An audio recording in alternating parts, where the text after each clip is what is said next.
Catus, Maximus here, this time with essentially my bench review of this Harbor Freight Quinn Indexable wrecking pry bar. That's what they call it.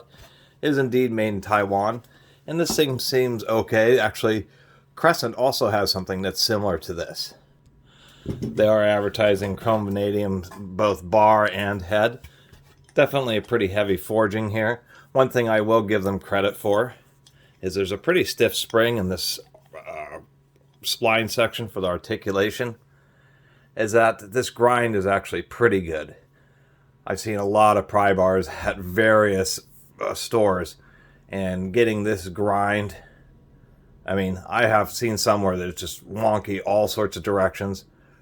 Pretty consistent thickness, so I will give them some credit for that. This is essentially, I wouldn't say it replaces something, say, as this American-made Vaughan SuperBar, but it's something to kind of go along with a bar like this.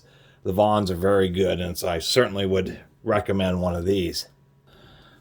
But this thing for 25 bucks I think is okay.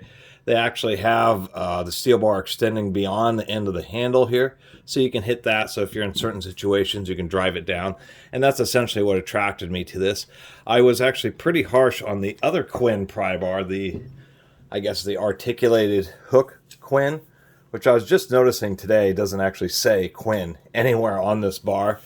But as much as I like this style of pry bar, one of the issues is this big claw, as many situations as it works and helps with, it also can hinder, because you really want something where you have a thinner profile so you can actually get in behind stuff. This would be something for removing trim, but I thought in certain situations, such as an angle like this where you have to reach down on something and pry on it, but the handle needs to be at an angle, is something that you can kind of do with the Vaughan, but it's a little bit more difficult just because it's a fixed bar.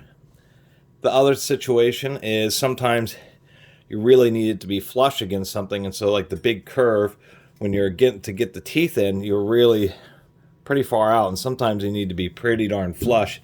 So I thought this is something that would actually be handy in those situations where you just need a thin profile and you need to drive behind something and actually get it pried up. This will actually be pretty useful in a variety of automotive situations. I've used this in automotive situations for prying off various plastic panels, door panels, of course, machinery service. Thin pry bars like this are actually pretty darn handy in a variety of situations. Get that out of here. As far as really what else to say about this, there really isn't much. I kind of worry about the handle. I don't know if they would have done something where they like squished this bar before they overmolded the handle to make sure it doesn't want to slip back and forth. So I guess the test time will only tell. It does have quite a bit of articulation, and once again a pretty strong spring, so you can get pretty far back, something like this where you can actually scoop up behind something and then be able to pry up this way. And then of course the other direction, which I thought was curious, is if you just fiddle with it, you can actually go all the way down tight like this. Obviously you couldn't use it in this position, but I guess it would be handy just to prevent stuff from getting beat up, or if you wanted to hang it from somewhere, it allows you to do that. I think the one thing that really kind of caught me out, made me think, worry a little bit about its strength, is actually the nail puller teardropper eye. We can see that the profile of the metal in there where they stamped it, I think it's just quite frankly been overstamped. That metal is really thin right there. And not only really thin, just the way it got stamped, there's this little like recess. And I've run into some nails that really took a lot of force to pull out, you know, very old houses, dry lumber, large framing nails can really get stuck. And that's the only thing I could really comment on, is I'm really kind of worried about just the super thin profile of this eye right here, and it actually shattering and breaking apart. And it may just be the particular one that I got. But you do want to have some meat down like this. You can see that there's quite a bit more meat. Vaughan does try to stamp it down, and they do that so you can get at nails that are just barely above the surface. But there's still a bit more meat here. And that's what really kind of worries me about this Quinn. And I hope it's not with all of them. But my goodness, that's just such a thin profile. Other than that, the profile right here up at the nose is just a little bit thicker and seems a little bit better. Not a lot else to say about this unit. You know, I don't right now don't have any projects, any ship breaking I can do, or, you know, trim the pull off from a house or around the floorboards. But that's essentially what you'd use this for. They call it a demolition bar, and I think it's pretty darn good. I do like this big, once again, this big hammering surface.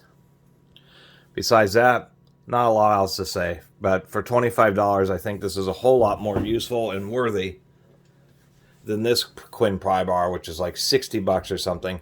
I didn't like this one as quite as well as, say, the gear wrench unit or something like that. But this Quin pry bar, surprisingly enough, is less than half the cost of this one. And in my opinion, actually could be quite a bit more useful, just because it has much more applications in both construction as well as automotive. So many times when you need to split transmission cases or just all sorts of stuff, odd situations where you need a pry bar, just having something articulating with a nice thin tang really can be pretty handy. And I guess the only other weak part might be this eye, if you're really in a situation where you're having to jump up and down on the handle to try to get something to break loose. And once again, the right angle here just provides an additional option compared to, say, your traditional flat bars like the Vaughan. Anyway, think it's actually a reasonable deal, Harbor Freight. I really appreciate everybody who's been watching and subscribing, and if you haven't subscribed, please do. Until next time, Catus Maximus out.